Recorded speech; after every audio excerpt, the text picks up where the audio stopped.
What's good, fight fans? Welcome back to another episode of Combat and Kicking. You already know it's your host, Bando, back at with another episode. What we talking about today? If you saw my most recent reel that I posted, we are talking about Jon Bones Jones. So I'm not going to waste no time. Let's get into it. Let's go.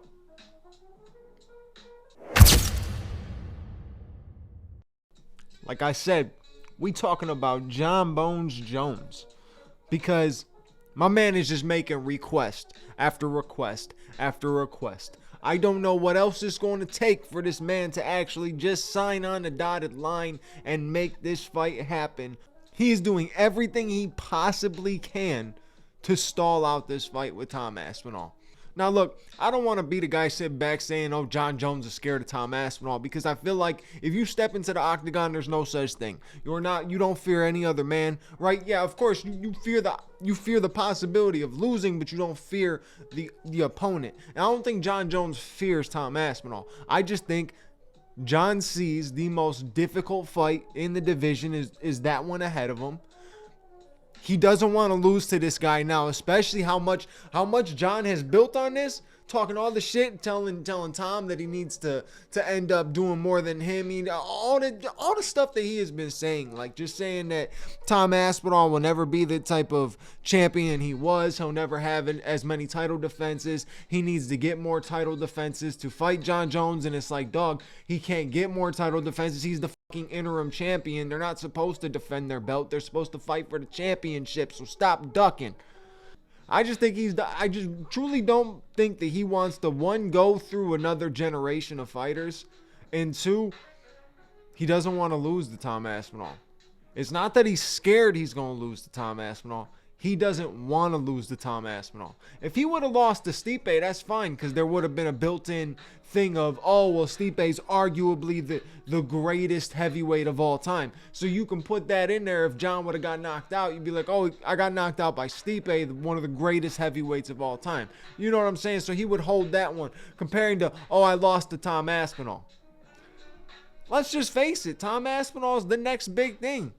He is the all-around, most well-rounded heavyweight in the UFC right now. I mean, yeah, Jon Jones obviously is there, but Jon just seems like he's not really even a heavyweight. I think it's bullcrap that he's stalling out the division, because he's talking about Tom will never be able to get as many title defenses as him. Yeah, he can't, because you're stalling it out. Just vacate it. Just vacate the belt. Stop stalling the division out. Because you're stalling all of these guys who want opportunities. It's not just about Tom Aspinall. It's about the entire heavyweight division that you're completely just stiffing because you want to stall out the division. So, in my opinion, if I was Tom Aspinall, I'd be like, all right, piss off. I don't need Jon Jones. Jailton Almeida, Cyril Gane, who's next? Let's fight. I'll defend the interim belt again, and then I'll fight the next guy and defend it again, and keep on doing it, because Jon Jones is just going to stall out as long as he can to end up just saying he's not going to take the fight. It's just that simple, because Jon is a petty dude like that. Trust me, he would do some shit like that. Is Jon Jones one of the most talented fighters we've ever seen in the UFC? Undoubtedly. Is his career outside of the UFC a problem? His biggest problem? Yes. Yes. Yes. That booger sugar use, steroids, the hit and runs, you know what I'm saying? The consistently getting popped for the same stuff. Now you add ducking on top of that list. I think Jon Jones is one of the greatest fighters of all time, no doubt. He's on the Mount Rushmore, in my opinion. But all this stuff factors in when you talk about GOAT. All of this factors in when you talk about GOAT. I always talk about Demetrius Johnson being GOAT, but the same thing. Demetrius Johnson didn't want to go up. He didn't want to go up. He didn't want to fight TJ Dillashaw. He didn't want to take that chance because he didn't want to lose. He wasn't scared. He just didn't want to lose. It's one of those things, man. I think fighters see threats in other guys and they just realize, like, that's not the guy I don't want to lose to that guy. Imagine if Izzy would have ducked Dricus. I was about to say Drake Duckus. Imagine if he would have ducked Dricus because he didn't want to lose specifically to him, right? Or he ducked Sean because he specifically ain't want to lose to him. No, Izzy believed his talents were better, so he went out there and he fought both of them. Obviously, he lost both of them, but Izzy believes in his talent. He believes that he is skilled enough to go in against any opponent and get the W. Jon Jones has always seemed that way until now. And I get it. You've been in the UFC a very long time. You kind of play you play that role of being able to pick and choose. You may kind of call your shots and stuff, like you're the head guy almost type of thing. So I get it. I get the wanting more money. I get the wanting a 6-month training camp.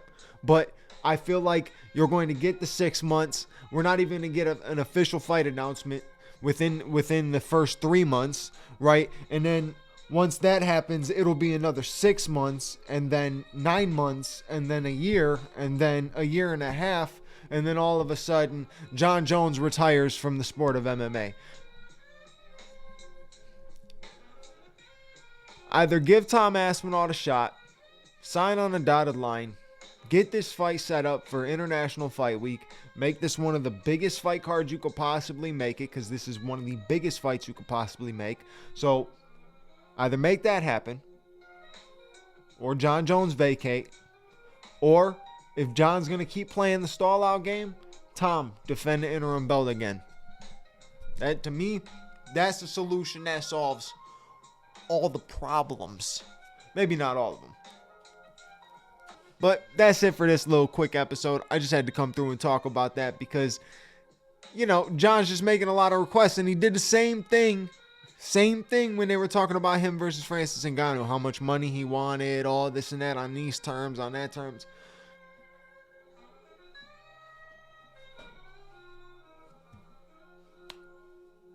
Just make it happen. Jon Jones versus Tom Aspinall, International Fight Week for the official undisputed UFC heavyweight championship. Just make it happen. All right, peoples. I'll catch you on the next episode.